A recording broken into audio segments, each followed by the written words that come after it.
নতুন শিক্ষাবর্ষ শুরু হওয়ার পর সময় মতো বই পায় নাই, যদিও এই বছর অনেকগুলি বই নতুন করে লেখা হয়েছে, অগাস্ট পর্যন্ত আমরা একটা অন্য বাস্তবতায় ছিলাম, কিন্তু আপনি এটাকে কিভাবে দেখতেছেন বা আপনার?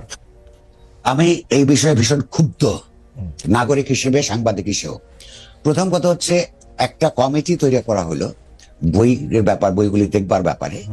সেখানে সেই কমিটিতে বাংলাদেশের দুজন অত্যন্ত সম্মানিত অধ্যাপক সদস্য, যাদের গণতন্ত্রের প্রতি, বস্তুনিষ্ঠ ইতিহাস চর্চার প্রতি কমিটমেন্ট প্রশ্নাতীত, তাদেরকে জামাত ইসলামী এবং অপরাপর কয়েকটা সংগঠনের দাবির মুখে সেখান থেকে, কমিটি থেকে বাদ দেওয়া হলো।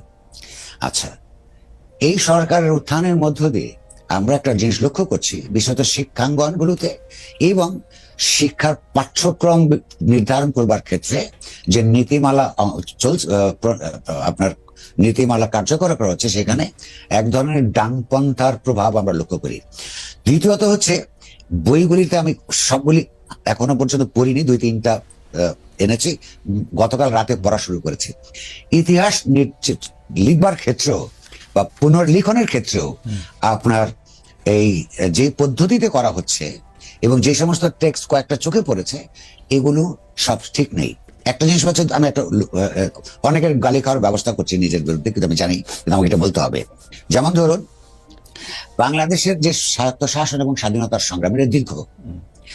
আচ্ছা, এটা শুধুমাত্র পাকিস্তানের জমানার না, বাংলাদেশে পূর্ব বাংলার কৃষকের রাজনৈতিক অর্থনৈতিক মুক্তির প্রশ্নটা ফজলুল হক এনেছেন প্রথম, সবচেয়ে বড় করে। অন্যরা এনেছেন যেটা কিন্তু জনপ্রিয় মুখ হিসেবে, তাদের বিরাট ভূমিকা ছিল। সারওয়ারদের বহুত বিতর্কিত ভূমিকা ছিল, কিন্তু কিছু কিছু ক্ষেত্রে উনি ইতিবাচক ভূমিকা পালন করেছেন।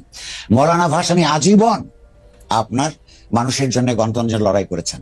এগুলো সব সত্য এবং তাদেরকে তাদের ডিউ মর্যাদা দিতে হবে। কিন্তু শেখ মুজিবুর রহমান বাংলাদেশের ইতিহাসের সর্বশেষ পর্যায়ে স্তরে, স্বাধীনতার সংগ্রাম পর্যন্ত, স্বাধীনতা যুদ্ধে লিপ্ত হওয়ার আগ পর্যন্ত, তার একটা ওই সময়ের কারণে হলেও একটা অনন্য ভূমিকা ছিল। তার আপনার স্বাধীনতোত্তর বাংলাদেশে তার যে প্রশাসন পরিচালনা, বাকশালীকরণ, স্বাধীন গণতন্ত্রের যে অধিকার হরণ, এগুলি সব সত্য থাকা সত্ত্বেও সেটার জন্য তিনি সমালোচনা পাওয়ার যোগ্য। কিন্তু বাংলাদেশের স্বাধীনতার সংগ্রামকে শেষ পর্বের তিনি, চূড়ান্ত পর্বে তিনি অবিসংবাদীয় নেতা। সেই ভূমিকাটা ঠিক সেইভাবে যদি আমরা ছাত্রছাত্রীদেরকে না পড়াই, আপনার নিন্দা যেমনটা প্রাপ্য হলে তাকে দিতে হবে, সেটা যদি আবার তার প্রশংসার জায়গা যদি আমরা না রাখি, সেটাও কিন্তু আরেক ধরনের ইতিহাস বিকৃতিকরণ। এইগুলো কিন্তু আমরা দেখতে পাচ্ছি। সবাইকে আবার এক সময় নেতাও ছিলেন না, একরকম ভূমিকাও পালন করেননি, কারণ তার সেটা করার দরকারও পড়েনি। এই যে নতুন যে পাঠ্যক্রম, তার মধ্যে ইতিমধ্যে এসব লক্ষণ দেখছি। তার যারা এগুলি লিখেছেন, তারা নিজেরাই কদ্দুর ইতিহাস চর্চা করেছেন আমি খুব নিশ্চিত নই, কিন্তু ওইখানে ওয়াহিদুদ্দিন মাহমুদের মতন একজন শ্রদ্ধাভাজন লোক যেটার দায়িত্বে, তার নেতৃত্বে এই ধরনের কর্মকাণ্ড মোটেও আপনার কাম্য নয়, এটা আমি বলতে পারি। করবে, আমার মনে হয় যে এত এত এত এত কম্প্রিহেন্সিভ ভাবে আর কে বলতে পারবে এরকম কথা? দর্শকরা দর্শকের মতো নিবেন, গালি খাবেন কিনা তা জানি না। আবার একটু পলিটিক্সে আসতে করবে।